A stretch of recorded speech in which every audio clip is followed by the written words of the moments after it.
आचार्य देवो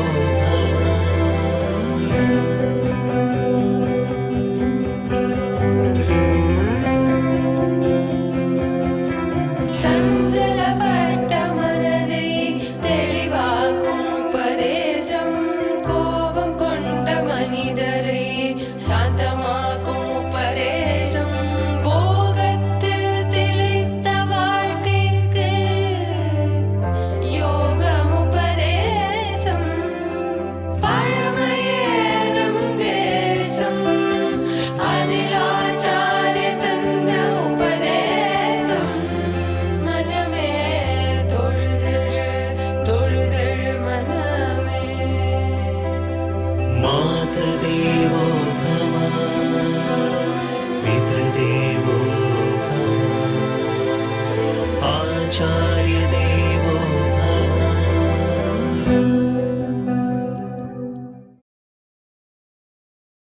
உலகத்திலே ஏதோ பூமி, ஆகாயம், நெருப்பு இதெல்லாத்தையும் பற்றி படிக்கிறோம்னால் பௌதிக கல்வின்னு பேர் வச்சுவிட்டா, அது புரியுறது. கணக்கை பற்றி படிக்கிறோம்னா கணக்கு பாடம்னு வச்சுவிட்டா. பொருளாதாரம் படிக்கணும்னா பொருளாதார பாடம்னு வச்சுவிட்டா. அப்போ இந்த பொருளாதாரங்கிறது இங்கே ஆரம்பித்து இங்கே முடிஞ்சு படுப்புறது அவ்வளோதான்னு தெரியும் இல்லையா? அதை எழுதினவருக்கும் தெரியும், படிக்கிறவாளுக்கும் தெரியும்.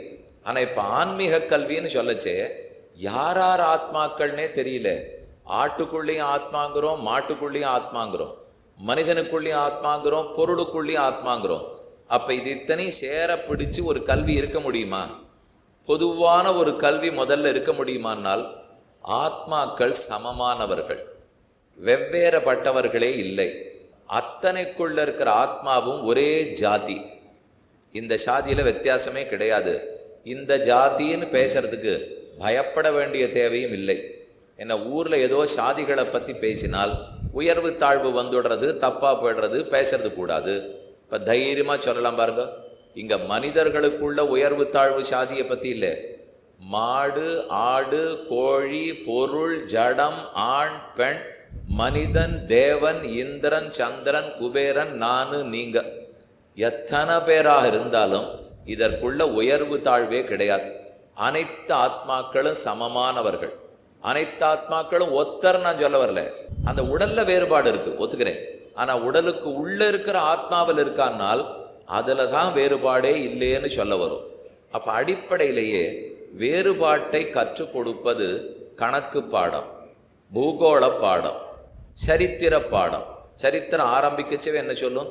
இந்த அரசன் ஆண்டார், இந்த குலம் ஆண்டது, இன்னென்ன பிரஜைகள் இருந்தார், இன்னென்னார கொன்னுட்டார், இன்னென்ன வரி போட்டார். பூகோளம் என்ன சொல்லும்? இது தமிழகம், இது கேரளம், இது ஆந்திரம், இது பாரதம். அதுவும் வித்தியாசப்படுத்த போகும். கணக்கு பாடம் என்ன சொல்லும்? 1 விட 2 பெருசு, 2 விட 10 பெருசு, 10 விட 100 பெருசு. எவ்வளவு உயர்வு தாழ்வு பார்த்தீங்களா? கணக்கு பாடத்தில் 1 100 1ன்னு சொல்ல முடியுமா? 100 1000 1ன்னு சொல்ல முடியுமா? முடியாதோ இல்லையோ? பூகோளத்தில் பாரதமும் பக்கத்தில் இருக்கிற நாடு இலங்கையும் 1ன்னு சொல்ல முடியுமா? முடியாதோ இல்லையோ? ஆனால் இப்படி சொல்லிட்டே இருக்கேனே கொஞ்ச நேரமா. ஆன்மீக கல்வியில் அனைத்து ஆத்மாக்களும் சமம். எல்லா ஆத்மாக்களும் ஒரே மாதிரி இருக்கிறவா தான். உயர்வு தாழ்வு கிடையாது, வேறுபாடு கிடையாது. அதுதான் இந்த கல்விக்கே அடிப்படை. அதை எங்கேருந்து பார்த்தா தெரிஞ்சுக்கலாம்னால் உங்களுக்கே தெரியும். இப்போ மற்ற எந்த கல்விக்கு போனாலும் அவரவர்களுடைய முன்னேற்றத்தை பற்றி பேசுவார்கள். ஆனால் ஆத்மான்னு பார்க்கச்சு அப்படி பேசலையே. ஏன்னால் அனைத்து ஆத்மாக்களும் சமமூல்யம். இங்கே உயர்வு தாழ்வு கிடையாது. எல்லாரும் சமமாகத்தான் பார்க்கப்படுவார். மொத்த பேருக்கும் ஒரே தலைவன். வக்கீல்களுக்கும் வைத்தியர்களுக்கும் ஒரு தலைவர் கிடையாது. கணக்காளர்களுக்கும் வக்கீல்களுக்கும் ஒரு தலைவர் கிடையாது.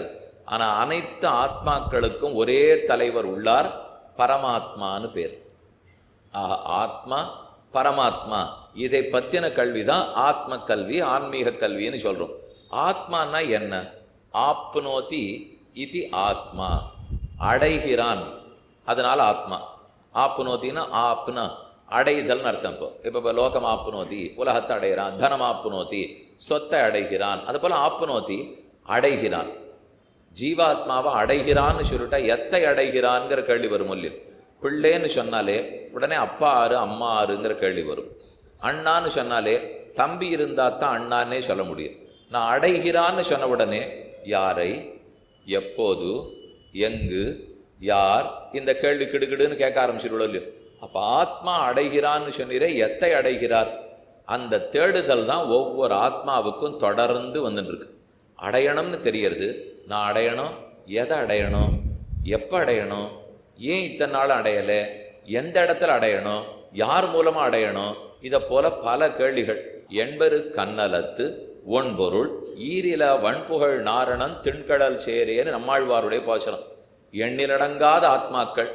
ஆகாசத்தில் இருக்கிற நட்சத்திரங்களை எண்ணிட முடியுமா? முடியாது. தாமிரபரணி கரையில் இருக்கிற மணல்கள் எத்தனை இருக்குன்னு எண்ணிட முடியுமா? முடியாது. பகவானுடைய பண்புகள், நல்ல குணங்கள் எத்தனைன்னு எண்ணுறதுக்கு முடியுமா? முடியாது. ஆத்மாக்களையும் எண்ணுவதற்கு முடியாது.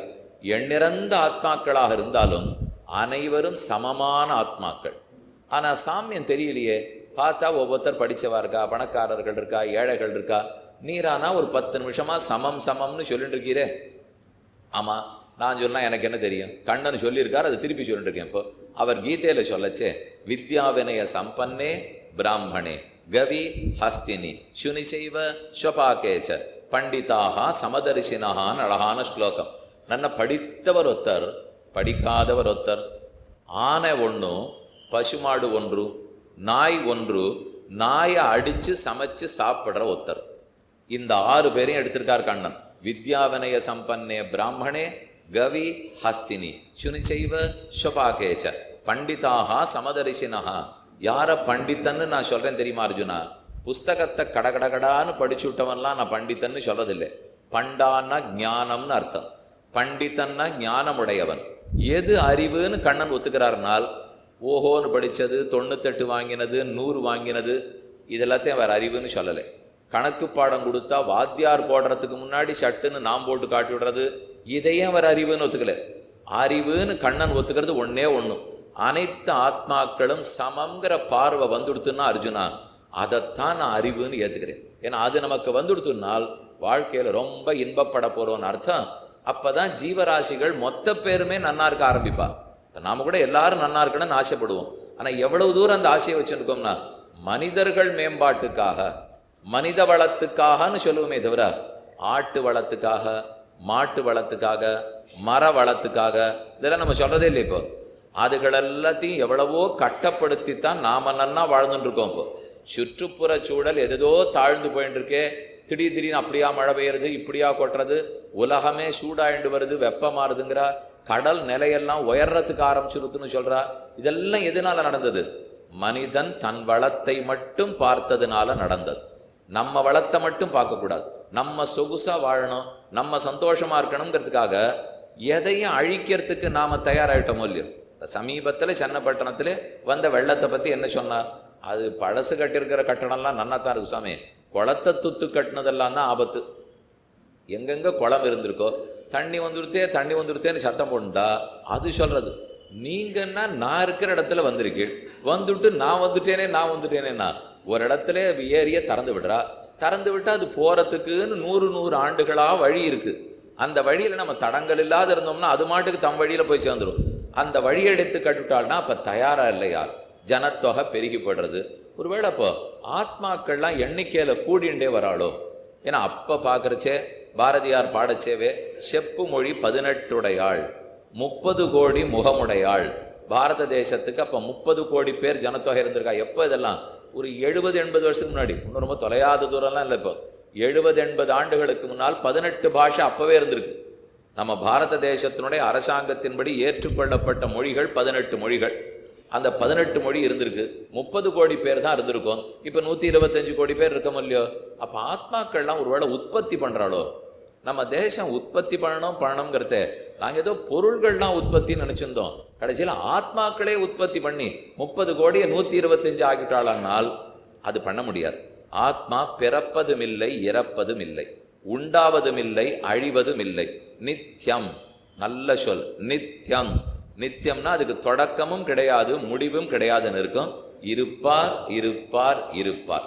பின்ன எப்படி 30 கோடி 125 கோடி ஆச்சுன்னா? அதுக்கு தான் கீழே சொன்னேன், மனித உடலுக்குள்ள இருக்கிறவர் மட்டும் ஆத்மா இல்லை. ஒன்றும் வேண்டாம், நமக்குள்ள நாம்ங்கிறது ஒரு ஆத்மா, இந்த உடம்புக்குள்ள ஒரு ஆத்மா இல்லை, 100 ஆத்மா கூட இந்த உடம்புக்குள்ள இருக்கும். இது என்ன சுவாமி, நான் ஏதோ ஒத்தன் நினச்சிருந்தேன், நீர் கடைசியில் அதையும் குழப்பி விட்டுட்டீர்னா இப்போ நாமே பல பேர் இருக்கமா. நான் நல்ல வேலை, ஒரு ஆத்மாவுக்கு தான் அறிவு இருக்கும், மற்ற எந்த ஆத்மாவுக்கும் அறிவு இருக்காது. நம்ம கர்மத்தின் பயனாக பிறக்கிறோம், பிறந்தால் அந்த கர்மத்தின் பயனை அனுபவிச்சாகணும். பாபத்தின் பயனுக்காக துக்கப்பட போகிறேன், புண்ணியத்தின் பயனுக்காக சுகப்பட போகிறேன். ஒரு உடம்புக்குள்ள ஒரே ஆத்மா தான் பாவ புண்ணியத்தின் பயனை அனுபவிப்பார். சுகப்படுவதோ துக்கப்படுவதோ ஒரு ஆத்மா தான். அப்போ மற்ற எல்லா ஆத்மாக்களும் ஒரு ஜடப்பொருளுக்குள்ள இருக்காமல் இருப்பார்கள். அவர்களுக்கு இன்பமும் கிடையாது, துன்பமும் கிடையாது. நகம் வெட்டுறமோ இல்லையோ, வெட்டிட்டு நகம் கீழே விழச்சே அதுக்குள்ள 10 ஆத்மா இருக்கலாம். நம்ம உடம்புல இருந்தே தலைமுடியை வெட்டிக்கிறோமோ இல்லையோ, வெட்டுற சமயத்துக்கு ஒரு 10 ஆத்மா அத்தோட கீழே விடலாம். அதனால எண்ணிக்கை ரொம்ப அதிகம். மனிதர்களை எண்ணுண்டு 30 கோடியா இருந்தது 125 கோடி ஆத்மான்னு சொல்லக்கூடாது. எத்தனையோ ஆத்மாக்கள் எதற்குள்ளேயோ இருக்கிறார்கள். அதுல சுற்றி சுழன்று கொண்டு மனித ஆத்மாவை ஆயிருக்காக்கோ, அதுக்குள்ள எந்தெந்த லோகத்துல எங்கெங்க இருந்த மனிதனை அழிஞ்சு வேற குரங்கா என்றிருக்காளோ தெரியாது, எலியா என்றிருக்காளோ தெரியாது. எங்கும் எதுவும் சுழற்சியில் இருக்கலாம். அதை கண்டுகொள்ற அளவுக்கு தெரிஞ்சுக்கிற அளவுக்கெல்லாம் நமக்கு ஞானம் போதாது. ஆத்மாக்கள் எண்ணிறந்தவர்கள்.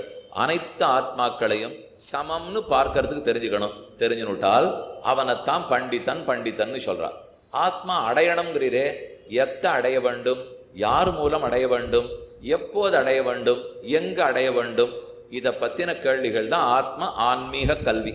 மனிதனால பறக்கும்னு தெரிஞ்சுக்க கூட முடியும், ஆனா இவனால பறக்க முடியாது. பாருங்க, பறப்பேன்னு பறவைக்கு தெரிஞ்சுக்க முடியாது, ஆனா பறக்க தெரியும். பறவைக்கு பறக்கிறதுக்கு தெரியும், ஆனா பறப்பேன்னு தெரிஞ்சுக்க தெரியாது. மனிதனால நடப்பேன்னு தெரியும், பறவை பறக்கிறதுன்னு கூட கண்டுபிடிக்க தெரியும்.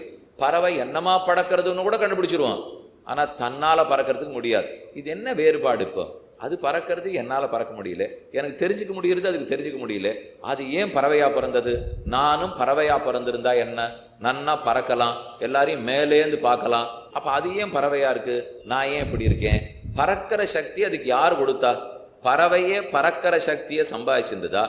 மனிதனே சிந்திக்கிற சக்தியை சம்பாதிச்சுட்டானா யார் கொடுத்தா? நான் ஏன் முதல்ல மனிதனா பிறந்தேன், அது ஏன் முதல்ல பறவையா பிறந்திருக்கு? இதுக்கு எனக்கு பதில் கிடைக்கவே இல்லை. சரி, மனிதனா பிறந்தவர்களுக்குள்ளே எல்லாருக்கும் எல்லாம் கிடைச்சி கொடுத்தா எனக்கு ரொம்ப கஷ்டம் சாமி. வாழ்க்கையில நான் யாரை பார்க்குறேனோ அவர்கள்லாம் சௌக்கியமா இருக்கா, என்னை விட நன்னா இருக்கா. இது புடவை கடையில் ஆரம்பிச்ச வம்பு. ஒரு புடவை பார்க்க போறச்சேவே சோதனையா அடுத்தவர் கையில் இருக்கிற புடவை தான் என் புடவையை விட நன்னா இருக்கா மாதிரி தான் இருக்கும். நாம பார்த்தது நன்னாவே இருக்காது. கடைக்காரர்கிட்ட அது இருக்கான்னு கேட்டா, இல்லையே அந்த அம்மா இப்பதானே எடுத்திருக்காள்னா, அப்ப நான் வேற கடைக்கு போறேன். எந்த கடைக்கு போனாலும் இதே தான். அங்கேயும் ஒரு அம்மா இருக்கத்தான் போறா, அவளும் புடவை எடுத்து பார்க்கத்தான் போறா. அது எல்லாமே இக்கரைக்கு அக்கறை பச்சை. நான் நன்னா இல்லை போல் இருக்கே, அவர் நன்னா இருக்கார் போல் இருக்கே. இந்த கேள்விக்கே இன்னும் பதில் தெரியலையோ இல்லையோ. நம்ம கை தொலைபேசி வச்சிருக்கோம், ஆகாயத்தில் அலவரிசைகள்லாம் இருக்கு, காற்று மண்டலம் இருக்கு. அந்த காற்றை வச்சுட்டு தான் நம்ம அலவரிசை எடுக்கணும், அதை வச்சுன்னு தான் நம்ம வானொலி பெட்டி கேட்கணும், அதை வச்சுன்னு தான் கை தொலைபேசி பேசணும்னு தெரிஞ்சு போச்சு. விஞ்ஞானிகள் தான் கண்டுபிடிச்சிருக்கா. ஆனா இன்ன வரைக்கும் எது தெரியலனால் அதை உபயோகப்படுத்துற காற்றை யார் கண்டுபிடிச்சா? நன்னா சமைக்கிறோம் தெரியறது, அந்த சமையலுக்கு உபயோகப்படுற நெருப்பை யார் கண்டுபிடிச்சா? தண்ணீர் இருந்தா தான் அரிசி கொதிக்கிறது தெரியறது, தண்ணீரை யார் கண்டுபிடிச்சா? தண்ணீரை வச்சுட்டு போகிறதுக்கு நீஞ்சறதுக்கு கப்பல் விட்டுட்டோம், காத்த ஆகாசத்தை வச்சுட்டு பறக்கிறதுக்கு விமானம் விட்டுட்டோம். ஆனால் அந்த காற்றை கண்டுபிடிக்க வேண்டாமா? விமானத்தை கண்டுபிடிச்சிட்டோமே தவிர விமானம் பறக்கிறதுக்கு உந்துதலா இருக்கிற காற்று, விமானம் பறக்கிறதுக்கு இடவெளி கொடுத்துருக்கிற ஆகாயம், அதை கண்டே பிடிக்கலையே. சரி வேண்டாம், ஒத்துருமே கண்டுபிடிக்கல. இயற்கையில இருக்கு இருக்கு ரொம்ப நாளா இருக்கு, யாரும் கண்டுபிடிக்கலன்னு சொல்லலாமான்னால் அதே விஞ்ஞானி ஒத்துக்க மாட்டேங்கிறாரே. காரண காரியத்தை ஒத்துண்டே ஆகணுங்கிறாளே. ஒரு காரியம் இருந்தால் அதற்கு காரணம் இருந்தே தீர வேண்டும். ஒரு காரியம்னு நடந்திருந்தால் அதற்கு ஒரு கர்த்தா இருந்தே ஆக வேண்டும். கர்த்தா கர்த்தான்றது யார்? ரொம்ப முக்கியமான சொல்லுது. அந்த சொல்ல ரொம்ப நாளா உபயோகப்படுத்தின்னு இருக்கிறது நாம தான். கர்த்தாங்கிற சொல்லு யாரை குறிக்கும்னால், கர்த்தா காரயிதாச்ச சஹ. கர்த்தாவும் பகவான், காரயிதாவும் பகவான். கர்த்தான செய்கிறவர், காரயிதான செய்விப்பவர். நான் செய்பவனா செய்விக்கப்படுபவனா? நான் செய்கிறேன்னா இல்லை யாரான்னு என்ன தூண்டிகிட்டே இருக்கார்களா? நான் தான் செய்கிறேன். நம்ம செயல்களுக்கு நாம தானே காரணம் ஏற்றுக்கணும். நம்ம செயலுக்கு இன்னொருத்தர் பொறுப்பேற்றுக்கணும்னு ஆயிடுத்துனால் காவலாளிகளுக்கு தேவையே இல்லை. இந்திய அரசாங்கத்தில் சட்டத்துக்கு தேவையே இல்லை. ஏன்னா யார் வேணா எதை வேணா பண்ணிட்டு இன்னொருத்தர் கர்த்தான்னு சொல்லிடுவாளே. நாம தான் கர்த்தாவா இருக்கணும், யார் தலையிலையும் பொறுப்பை கட்டிடவே முடியாது. அப்ப கர்த்தா நாமன்னு ஆயிடுத்து, நாம தான் அந்த ஆத்மா. நாம செய்யறோமே, அப்ப நாம செய்யற அளவுக்கு பிறவி எடுத்திருக்கோமே, இந்த பிறவியைத்தான் ஏன் எடுத்தோம் தெரியாது. காற்று மழையெல்லாம் யார் கண்டுபிடிச்சிருக்கா? யாரோ ஒரு கர்த்தா இருக்கணுமே, காரணம் இருக்கணுமே, யார் கண்டுபிடிச்சிருக்கா தெரியாது. பொருளாதாரம் நமக்கு ஒன்று சொல்லி கொடுத்தது, நன்னா சம்பாதிக்கணும், நேர்மையோட சம்பாதிக்கணும், அது சொல்லி கொடுத்தாச்சு. வியாபாரம் பண்ணால் சம்பாதிக்கலாம், அதுவும் சொல்லி கொடுத்துருத்து. ஆனால் அது என்ன சொல்லி கொடுக்கலன்னா, சம்பாதிச்சதை எப்படி செலவழிக்கணும், அது பொருளாதாரம் சொல்லி கொடுக்காது. சம்பாதிக்கிறதுக்கு வழி சொல்லுமே தவிர நேர்மையாக சம்பாதிக்கிறதுக்கு சொல்லும். எப்படி செலவழிக்கணும், ஏன் சுத்தமாக இருக்கணும் அது சொல்லாது. அது சமுதாயம் சொல்லிடும், குடும்பம் சொல்லிடும். அதை பாருங்க, அந்த வீட்டுக்காரர் அதெல்லாம் பண்ணி நன்னா சுகமாக இருக்கார், நாம அதைத்தான் பண்ணணும். அப்போ பல குடும்பங்களை பார்க்குறோமோ இல்லையோ, எப்படி யார் யார் செலவழிக்கிறா தெரிஞ்சு போச்சு. எப்படி செலவழிக்கணும் நாம புரிஞ்சுடுவோம்.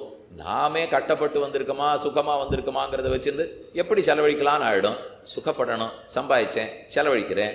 அடுத்தொருத்தர் கேட்டார், ஏன் சுகப்படணும்னு உங்கள் படிப்பில் ஏதான்னு சொல்லி கொடுத்தாளா? சாமி அது தெரியாது எனக்கு. இப்போ சம்பாதிக்கிறதுக்கு வழி சொல்லி கொடுத்தா, செலவழிக்கிறதுக்கு வழி சொல்லி கொடுத்தா, முதலீடு பண்ணுறதுக்கு வழி சொல்லி கொடுத்தா, ஆனால் எதுக்குன்னு எனக்கு யாருமே சொல்லலையோ இல்லை. இப்போ நான் இப்படி இருக்கேன் நன்னாருன்னு சொன்னாலே தவிர காற்றை கண்டுபிடிச்சதாரு, நான் இப்படி ஏன் இருக்கேன் அப்படின்னு எனக்கு சொல்லவே கிடையாது. சொல்லி இப்போ ஆகாசத்து ஆகாயம் நீளமாக இருக்குது. ஏன் நீளமாக இருக்குது? அறிவியல் படைச்ச எந்த குழந்தை வேணும்னா கேட்டு பாருங்க. இப்போ அது சூரியனுடைய ஒளிகள்லாம் இருக்குது, அதனுடைய கிரணம் பட்டு நடுவில் இருக்கிற அழுக்கெல்லாம் அத்தோட சேர்ந்து அதனால ஒரு வர்ணத்தோட தெரியறது. எதுனாலேன்னு கண்டுபிடிச்சிருவா. அது ஏன் நீளமாக தெரியறது சொல்லிடுவா. அதிகப்படியாக நீலவர்ணம்னா செதறுகிறபடியால் அதனால நீலவர்ணமாக தெரியறது. ஏன் அதிகப்படியாக நீளம் செதறதுன்னு கேட்டு பாருங்க, நின்றுபடும். இதுக்கு மேலே விஞ்ஞானிகள் பதில் சொல்ல மாட்டான். ஓரளவுக்கு சொல்லிகிட்டே போவாளே தவிர இதுக்கு மேலே ஏன்னு கேட்டால், தண்ணீர் இப்படி இருக்கே, இது ஏன் தண்ணீர் இப்படி இருக்கு? தண்ணீர் தான் நெருப்பாட்டா இருந்தால் என்ன? தண்ணீருக்கு தண்ணீர்ங்கிற பேர் யார் வச்சா? எல்லாத்துக்கும் ஒரு மனுஷன் பேர் சொல்லிடும் இல்லையோ. ஜலம், தீர்த்தம், நீர், தண்ணீர்னு சொல்றமே யார் பேர் வைத்தார்கள் தெரியாது. ஒரு மனிதன் பேரை சொல்ல தெரியுமா? தெரியாது. நெருப்புன்னு யார் பேர் வச்சா? தெரியாது. அது ஏன் சுவாமி நேனா என்ன, ரூன்னா என்ன, இப்புன்னா என்ன, பூன்னா என்ன? நெருப்புன்னு சொல்றீர, ஏன் இந்த பேர்? தான்னா என்ன, இண்ணுன்னா என்ன, நீன்னா என்ன, இருனா என்ன? தெரியாது. யாரு காங்கா சாணா டானா கண்டுபிடிச்சா? தெரியாது. எத்தனையோ தெரியல, ஆனா நித்தியம் அத்தனையும் உபயோகப்படுத்திட்டே இருக்கும். காங்கா சாணா இல்லாம நம்ம பேசவே முடியாது. உயிரெழுத்து, உயிர் மெய் எழுத்து, உயிரெழுத்து மெய் எழுத்து எல்லாம் சொல்றோம். இப்போ ஆறான்னு கண்டுபிடிச்சாளன்னா, அகத்தியர் தமிழ் வளர்த்தார். நம்ம வளர்த்தாருங்கிறீரே, கண்டுபிடிச்சாரா? மறுபடியும் தெரியாது. இப்போ ஜாகிரதை, அகத்தியர் தமிழ் வளர்த்தார்னு சொல்லிடுமே தவிர கண்டுபிடித்தாரானால் வடமொழியும் அனாதியான மொழி, தமிழ் மொழியும் அனாதியான மொழி. பாரத மொழிகளுக்குள்ளே, ஏன் உலக மொழிகளுக்குள்ளேயே தமிழ் ஒன்னே ஒன்று தான் சம்ஸ்கிருதத்தை சார்ந்து இல்லாத மொழி. இது ஒரே மொழிக்குத்தான் எதை சார்ந்து இருக்க வேண்டிய தேவையில்லை, தானே சொந்த காலில் நிற்கும். வடமொழி நிற்கும், தமிழ் மொழி நிற்கும். இதை பற்றி இன்னைக்கு நாம புதுசா தெரிஞ்சுக்க வேண்டாம். நம்ம முன்னோர்கள் ஆயிரக்கணக்கான வருஷங்களா இதை எழுதித்தான் வச்சிருக்கா. சரி நிற்கட்டும், ஆனா ஒருத்தர் கண்டுபிடிக்க வேண்டாமா? அப்ப கண்டுபிடிக்கிறதுக்கே ஆள் இல்லாம ஒன்று இருக்குமா? நெருப்பை கண்டே பிடிக்காத ஒருத்தர் இருப்பாரானா? அப்ப எதை நாம ஒத்துக்கணும்னால், ஒவ்வொன்றத்துக்கு கர்த்தா இல்லாம காரணம் இல்லாம காரியம் உருவாகும்னு ஒத்துக்கணும். இப்போ ஒரு காரியம் நடந்திருக்கு, ஆனா அதை பண்ணது ஒத்துருமே இல்லை, ஆனா அதுக்கு காரணமே இல்லைன்னால் உலகமே குழம்பிப்படாது. இனிமே நம்ம வாழ்க்கையில நடக்கிற ஒன்னொன்னுத்துக்கும் காரணமே இல்லாத நடக்கிறதுன்னு பேசி பாருங்க, குழப்பத்தின் சிகரத்துக்கே போடுவோம். ஒவ்வொன்றுத்துக்கு காரணம் இருக்கு, நான் இப்படி நடந்துண்டா இப்படி இருக்கலான்னா தான் வாழ்க்கை செம்மையா இருக்கும். எது வேணா எப்படி வேணா எப்போ வேணா நடக்கும்னு விட்டுட்டோம்னால் வாழ்க்கை குழப்பத்தினுடைய எல்லைக்கு தான் போயிடும். அதனால் அப்படி சொல்ல முடியாது. ஒவ்வொன்றுத்துக்கும் ஒரு காரணம் இருந்தாகணும், கர்த்தா இருந்தாகணும். அப்போதான் இந்த காரியமே வரும். அப்போ நான் எதுக்கு பிறந்திருக்கேன்னு சொன்னீர். பொருளாதாரம் படியும் சம்பாதிக்கலான்னு சொல்லி எடுத்து நம்ம ஒரு சான்றிதழ் வாங்குறோம். இன்ன பட்டப்படிப்பு வாழ்ந்தாச்சு, அது கொடுத்துட்டா. இன்னாருடைய பிள்ளை, இன்ன பேர் இருக்கிறவர், இன்ன வயசு இருக்கிறவர், இந்த ஊர்ல பிறந்திருக்கிறவர், நெத்தி மூலையில ஒரு மச்சம் இருக்கு, தோழனுடைய பின்னாடி ஒரு மச்சம் இருக்கு, அவர் தான் இவர், அவருக்கு நாங்க இந்த நற்சான்றிதழ் வழங்குகிறோம். சரியா போச்சு. நான் ஆறுன்னு அது சொல்லிடுத்து. போ நான் எந்த ஊர்க்காரர் அதுவும் சொல்லிடுத்து, என் பிறப்பின் தேதி என்ன அதுவும் சொல்லிடுத்து. அந்த சான்றிதழ் நான் ஏன் பிறந்தேன்னு சேர்த்து சொல்லக்கூடாதா? சுவாமி எல்லாத்தையும் சொல்லிட்டீரே, அப்ப நான் ஏன் பிறந்தேன்னு அதுல சொல்லக்கூடாதான்னா, சான்றிதழ் கொடுத்தவர் அதை நான் ஏன் பிறந்தேன்னே கண்டுபிடிக்கலையே, நீ எப்படி பிறந்தேன்னு நான் சொல்றது? அவருக்கு தெரிஞ்சிருந்தா எனக்கு பதில் சொல்லுவார் அவர். இன்னும் அவரே தேடி முடிக்கலையோ இல்லையோ. இப்போ ஒரு முனைவர் பட்டம் பொருளாதாரத்தில் வாங்குறேன்னால் அது பொருளாதாரத்தில் ரொம்ப பெரிய ஒருத்தர் தான் எனக்கு அந்த பட்டமே கொடுக்க போறார். அந்த கல்லூரியே அதுக்கு பேர் பெற்றிருக்கிற கல்வி அவா சான்றிதழ் கொடுக்க போறா. ஆனால் இங்கே யாருக்கான ஒருத்தருக்கு ஆத்மானா எது, பரமாத்மானா ஆறு, எதற்கு இந்த ஆத்மா பிறந்திருக்காருன்னு தெரிஞ்சிருந்தால் அவர்கள் தான் சான்றிதழ் கொடுக்கறதுக்கு அருகதையே இருக்கிறவா, அவர்களுக்கு தான் தகுதி உண்டு. இப்போ நான் ஒரு படிப்பு படிச்சுட்டு வரேன்னா அதில் படித்தவன் தானே எனக்கு சரி நீ படிச்சிருக்கேன்னு சொல்லணும். நான் குத்துச்சண்டையில் பயிற்சி யார் கொடுத்துருக்க, சங்கீத வித்வான் ஒருத்தர் சான்றிதழ் கொடுத்தாருன்னா அவருக்கு எப்படி சொன்ன தெரியும்? அவர் குத்துச்சண்டையே தெரியாது, அவர் நீ நன்னா போடுறியா தப்பா போடுறியான்னு அவருக்கு தெரியாது இல்லையா? அதை போல நமக்கு ஆத்ம கல்வி வந்துடுத்துன்னு சான்றிதழ் கொடுக்கணும்னால் யாரார்கிட்டயோ போய் வாங்க முடியாது. ஆத்மாவை பற்றி பரமாத்மாவை பற்றி தெரிந்தவனிடத்துல தான் வாங்கியாக வேண்டும். அப்படி யார் தெரிஞ்சவா இருக்கான்னு தேடி பார்த்தா ரிஷிகள் எல்லாருக்கும் தெரியறது, சான்றோர்களுக்கு தெரியறது, ஆழ்வார்களுக்கு தெரியறது, ஆச்சாரியர்களுக்கு தெரியறது. பாரத தேசத்தில் அவர்களுக்கு குறையே இல்லை.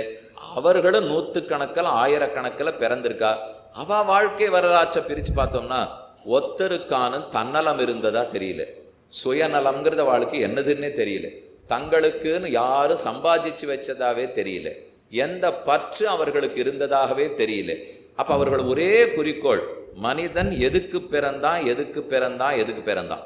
இந்த பிறப்பின் காரணத்தை சொல்லவும் பிறப்பின் பயனை சொல்லவும் ரெண்டு ஞாபகம் வச்சுங்க. காரணம்ங்கிறதும் பயன்கிறதும் ஒன்று இல்லை, ரெண்டும் வெவ்வேறு. காரணம்னால் இதனால் இது ஏற்பட்டது, எதனால் ஏற்பட்டதுன்னு கேள்வி கேளுங்க, ஒரு பதில் வரும், அதுதான் காரணம். எதற்காக ஏற்பட்டதுன்னு கேளுங்க, வேறொரு பதில் வரும், அதுதான் பயன். இது உங்களுக்கே தெரியுமா இல்லையோ? எதனால் ஏற்பட்டது, இந்த உபன்யாசம் எதனால் ஏற்பாடு செய்யப்பட்டது, அதுவா ஏற்பாடு பண்ணவாளுக்கு கொஞ்சம் பொழுது நிறையா இருந்திருக்கு போல் இருக்கு, சொல்றவருக்கு அதை விட பொழுது இருக்கும் போல் இருக்கு, அதனால ஏற்பாடு பண்ணிட்டார்கள். என்ன பயனுக்காக ஏற்பாடு செய்யப்பட்டது? வந்திருந்து கேட்பவர்களுக்கு ஆன்மீக ஞானம் வரணும் என்ற பயனுக்காக ஏற்பாடு செய்யப்பட்டது. இதுதான் காரணம், இதுதான் பயன். எனக்கு ஜுரம் வந்திருக்கு, எது காரணம்? மழையில் நனைந்தேன். எது பயன்? தும்மிண்டே இருக்கேன். இப்படிதான் காரணம், இதுதான் பயன். அப்ப எதனால்னு கேட்டா என்ன பதில் வருதோ அதான் காரணம், எதற்காகன்னு கேட்டால் என்ன பதில் வருதோ அதான் பயன். இப்போ நான் பிறந்திருக்கேனே எதனால், எதனால்னு கேட்டால் பதில் வரணும் இல்லையோ? தெரியல, ஏன் பிறந்திருக்கேன்னு தெரியல. சரி, அடுத்தது எதுக்காகவான்னு சொல்லணும் சுவாமி. எதனால்னு தெரியாவிட்டா கூட போகிறது போ, வந்த இடத்துல எதுக்குன்னு சொல்லு, அதுவும் தெரியல. எதுக்குன்னு ஓரளவுக்கு எங்களுக்கு தெரியும், நன்னா சம்பாதிக்கணும், குடும்பம் நன்னா கல்யாணம் பண்ணிக்கணும், நன்னா குழந்தைகளை பெற்றுக்கணும், சௌக்கியமாக இருக்கணும்னா அதில் அப்படி திருப்தி ஏற்பட்டதா தெரியலையே. ஆனால் இன்னும் அடையணும்னு இங்கே வந்து உட்காந்துருக்கமே, அதுலேருந்தே அது போறலேங்கிறது தெரியறது இல்லையோ? ஏதோ இன்னும் தேடுதல் இருக்கும், அந்த தேடுதல் இன்னும் முடியல. இப்போ இதை பற்றி உபனிஷத்தே சொல்லும்போது யஜ்ஞேன தானேன தபசா அநாசகேன பிராமணாக விவிதிஷந்தின்னு அழகான ஒரு வாக்கியம். விவிதிஷந்தி மேலே மேலே தேடுறா, தெரிஞ்சுக்கணும்னு ஆசைப்படுறா. என்ன பண்ணி தேடலாம்? யஜ்ஞம் பண்ணி தேடுறா, தானம் பண்ணி தேடுறா, தபஸ் இருந்து தேடுறா, பட்னி கடந்து தேடுறா, விரதம் இருந்து தேடுறா, எதோ பண்ணி தேடுறா. ஆனா தேடுறா. எதை தேடி கொண்டிருக்கிறார்கள்? தங்களுக்கு ஏதோ ஒரு பதில் வேணும்னு தேடிட்டு இருக்கோம். அந்த தேடுதல் வேட்டை முடியவே இல்லை. அதுக்கு என்னைக்கு பதில் கிடைக்கிறதோ அன்னைக்கு தான் நம்ம கல்வி முழுமை அடையும். அந்த பதில் கிடைக்கிற வரைக்கும் இந்த கல்வி முழுமையை அடைஞ்சுடாது. அந்த பதில் எங்க இருக்கு, எத்த தேடணும்னா ஆன்மீக கல்வியில தான் அந்த பதில் கிடைக்கும்.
ननाथो ननाथः सदा वेङ्कटेशं स्मरामि स्मरामि हरे वेङ्कटेश प्रसीद प्रसीद